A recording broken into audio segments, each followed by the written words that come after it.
আসসালামু আলাইকুম। আমাদের রান্নার রাজ্যে আপনাদের স্বাগতম। কেমন আছেন সবাই? আশা করছি আল্লাহর রহমতে অনেক ভালো আছেন। আজকে আপনাদের সাথে শেয়ার করব মাছের ডিম দিয়ে আলু ভাজি। আপনারা তো অনেকেই অনেকভাবে আলু ভাজি করেন, অনেকে হয়তো এইভাবেও করেছেন।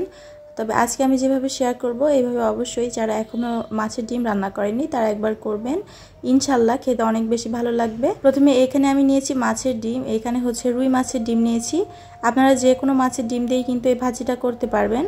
প্রথমে আমি মাছের ডিমগুলো খুব ভালো করে পরিষ্কার করে নিয়েছি পানি দিয়ে। তারপরে ওপর থেকে এই পাতলা যে আবরণটা আছে এটা উঠিয়ে ফেলবো।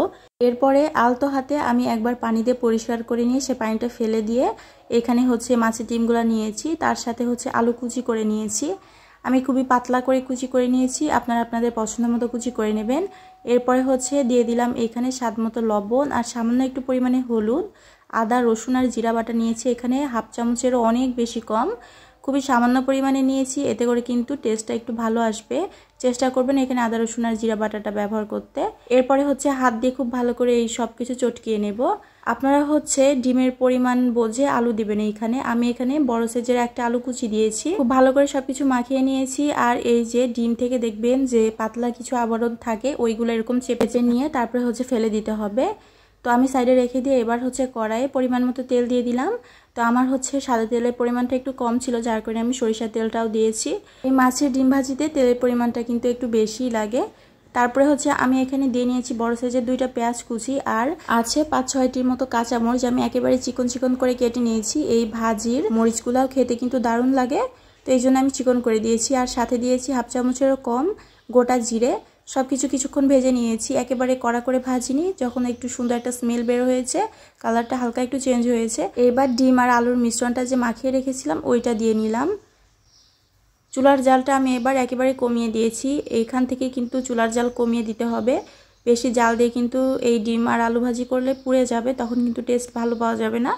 তো আমি হচ্ছে সব কিছু খুব ভালো করে মিশিয়ে নিয়ে এখানে হচ্ছে বাটিটা ধুয়ে সামান্য একটু পরিমাণে পানি দিয়ে নিলাম। এই পানিতেই কিন্তু আলুটা সেদ্ধ হয়ে যাবে। তো সব কিছু খুব ভালো করে মিশিয়ে নিয়ে আমি হচ্ছে ঢাকনা দিয়ে ঢেকে দেব। প্রথমত মনে হতে পারে যে তেলের পরিমাণটা একেবারেই কম, তো এই পর্যায়ে আপনারা তেল দেবেন না। এটা হচ্ছে যখন হালকা একটু সেদ্ধ হয়ে যাবে তারপরে কিন্তু তেলটা ব্যবহার করবেন। মানে একটু ধাপে ধাপে তেল অ্যাড করে হচ্ছে এই ভাজিটা করলে কিন্তু বেশি মজা লাগে খেতে। তেলের পরিমাণটা তাহলে অনেক বেশি লাগে না।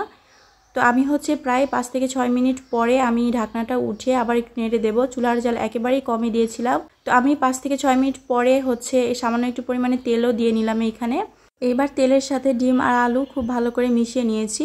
তো আমি একটু চেক করে দেখলাম আলু একেবারেই পুরোপুরি সেদ্ধ হয়ে গেছে, মানে দেখা যাচ্ছে 90%-এর মতো সেদ্ধ হয়েছে। তো বাকিটা আমি লোহার কড়াইয়ে করব। এখন হচ্ছে ঢাকনা দেওয়া বা সেদ্ধ করার আর প্রয়োজন নেই, এবার হচ্ছে ভাজা ভাজা করতে হবে। তো আমার এই কড়াইটাতে হচ্ছে লেগে যায়, আর লোহার কড়াইতে খুব সুন্দর কিন্তু সব কিছু ভাজা হয়, দ্রুত হয়ে যায়, আবার কালারটাও অনেক সুন্দর আসে। এই জন্য এখানে আমি লোহার কড়াইয়ে সব কিছু ট্রান্সফার করে নিয়েছি। আমি এটা অনবরত এবার ভেজে নেব। চুলার জাল এবার আমি মিডিয়ামে রেখেছি।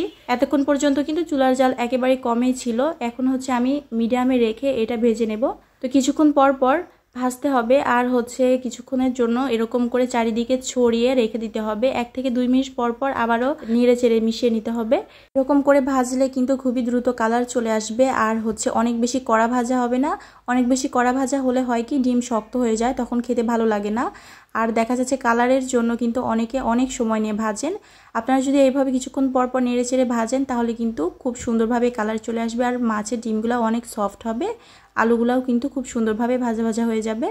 তো এই যে আমার ভাজা হয়ে গেছে, মোটমাট ভাজতে সময় লেগেছিল প্রায় 8 থেকে 10 মিনিটের মতো। এই মাঝে কিন্তু আমার ডিম আলুর ভাজিটা একবারে রেডি। ঠান্ডা হওয়ার পরে পরিবেশন করে নিচ্ছি। আর দেখতেই পাচ্ছেন কালারটা কতটা বেশি লোভনীয় সুন্দর এসেছে। আপনারা যারা এইভাবে ডিম ভাজি করেন তারা তো জানেন এর টেস্ট কেমন।